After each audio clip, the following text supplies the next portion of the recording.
কারো কারো জীবনের ২০২৪ সালটা ছিল হতাশা এবং দুঃখ কষ্টে ভরা, কিন্তু আলহামদুলিল্লাহ আমি কিন্তু আল্লাহর পক্ষ থেকে আমার জীবনের সেরা গিফটটা ২০২৪-এই পেয়েছিলাম।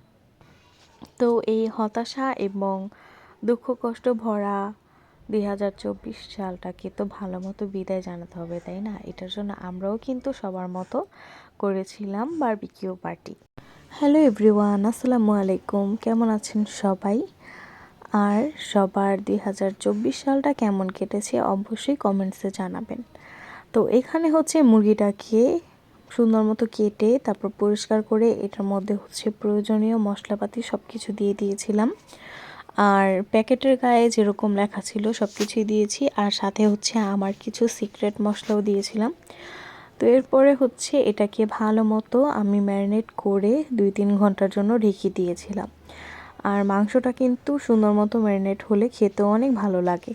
আর সাথে কিন্তু বানিয়েছিলাম একটা ভ্যানিলা ফ্লেভারের কেক।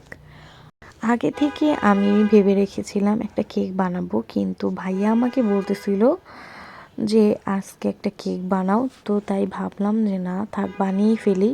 আর এই যে দেখেন কেকের যে গুঁড়াগুলো আছে আর সাইড এবং উপরের যে পার্ট থাকে ওইগুলো হচ্ছে বরাবরের মতো সামিরা আর সামিরার নানুকে দিয়ে দিয়েছিলাম। তো এই যে এটা হচ্ছে আমার কেকের ফাইনাল লুক। কেমন হয়েছে সবাই অবশ্যই জানাবেন। আমি একটা ঘড়ি বানিয়েছিলাম, তো আমার কাছে তো অনেক ভালো লেগেছিল ডিজাইনটা। আর এটা কিন্তু আমি নিজের ইচ্ছাতেই বানিয়েছিলাম, মানে আমার কাছে চিন্তা করছিলাম যে কি থিমের একটা কেক বানানো যায়, তো তখন হচ্ছে এই ঘড়ির মতো করে একটা কেক বানিয়েছিলাম। আর আমার এখানে মাংসটা হচ্ছে ম্যারিনেট করা হয়ে গিয়েছিল, অনেকক্ষণ তো ম্যারিনেট করেছি। তো সবাই হচ্ছে আগুনে পুড়ে এটাকে বারবিকিউ করে, তো আমি একটু আমার মতো করেই করছি। যেহেতু বাবু ছোট, ছাদে যেতে পারবো না, আর তাই হচ্ছে ঘরের মধ্যে আমি এটাকে তাওয়ার মধ্যে বারবিকিউ করব।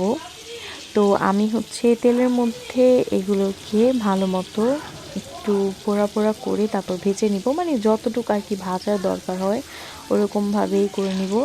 তো আমি একটা একটা করে মাংস দিয়ে দিচ্ছিলাম। আর আমার মাংসটা কিন্তু খুব সুন্দর মতো ম্যারিনেট করা হয়েছিল, মানে একদম মশলা সব ভিতরে ঢুকে গিয়েছিল। আর এটা খেতে কিন্তু অনেক মজা হয়েছিল। তো আমি মশলাগুলোকে কিন্তু বেশি একটা দিইনি, ফার্স্টে শুধুমাত্র মাংসটাকেই দিয়েছিলাম, কারণ মশলা যদি আমি তার মধ্যে দিয়ে দিতাম তাহলে কিন্তু মশলাটা পুড়ে যেত আর মাংসটা ভালো মতো ভাজা হতো না। তো এটার জন্য আমি এই যে এরকম করেই দিয়েছিলাম, মানে মশলা দিইনি, শুধুমাত্র মাংসর পিসগুলোকে উঠিয়ে উঠিয়ে এরকম তেলের মধ্যে দিয়ে সুন্দর মতো একদম গোল্ডেন ব্রাউন করে ভেজে নিয়েছিলাম। আর মশলাটাকে হচ্ছে পরবর্তীতে আমি কড়াইয়ের মধ্যে পরিমাণ মতো তেল দিয়ে ওইটাতে হচ্ছে মশলাগুলো দিয়ে তারপর ভালো মতো ভাজা ভাজা করে নিয়েছিলাম, মানে একদম গ্রেভির মতো করে নিয়েছিলাম মশলাগুলোকে। আর আমি কিন্তু ম্যারিনেট করার সময় ভালো মতো তেল দিয়ে মেখে রেখেছিলাম, আর পরবর্তীতেও তেল দিয়ে এরকম করে ফ্রাই করছি।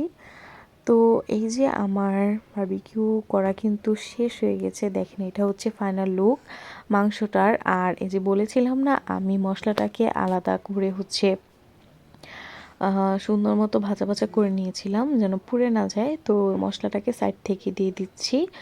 আর এই যে এখন হচ্ছে খাওয়া দাওয়ার পালা। এটাই ছিল আমাদের সিম্পল একটা 31st নাইট সেলিব্রেশন। তো আলহামদুলিল্লাহ আল্লাহর কাছে হাজারো কোটি কোটি শুকরিয়া জানালেও কিন্তু শুকরিয়া জানানো শেষ হবে না, কারণ গত বছর এইরকম সময়ে সামিরা আমার পেটে ছিল, আর আলহামদুলিল্লাহ এবছর সামিরা আমাদের কোলে। তো বাইরে যেহেতু 12টা বেজে গিয়েছিল, তাই হচ্ছে অনেক বম ফুটানো শুরু হয়ে গিয়েছিল, আতশবাজি এগুলো। তো আমি তো টেনশনে ছিলাম সামিরা ভয় পায় নাকি, কিন্তু না, মাশাআল্লাহ আমার মেয়ে তেমন একটা ভয় পায়নি।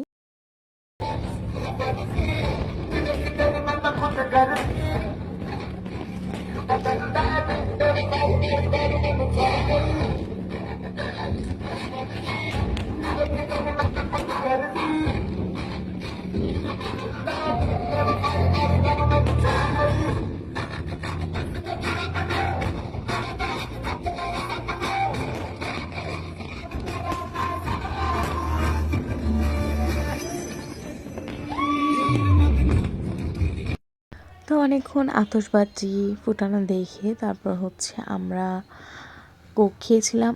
আর রাত্রেবেলা কারেন্ট চলে যাচ্ছিল বারবার। আর আমি যে কেকটা বানিয়েছিলাম এখন হচ্ছে সামিরাকে দিয়ে ওইটা কাট করব। আর কেকের টেস্ট কি বলবো, সবাই বরাবরের মতো অনেক পছন্দ করেছে আর খেয়েও বলছে মাশাল্লাহ ভালো হয়েছে। তো এই যে কেক কাট করেছি এখন হচ্ছে খাওয়া দাওয়ার পালা। তো আজকের ভিডিওটা কেমন লেগেছে সবাই কমেন্টসে জানাবেন। আর আমার চ্যানেলটাকে যারা সাবস্ক্রাইব করেননি তারা অবশ্যই চ্যানেলটাকে সাবস্ক্রাইব করবেন। আর আমার চ্যানেল যারা সাবস্ক্রাইব করেছেন তাদেরকে অনেক অনেক থ্যাংক ইউ। এভাবেই আমার পাশে থাকবেন। তো ভালো থাকবেন সবাই। আল্লাহ হাফেজ।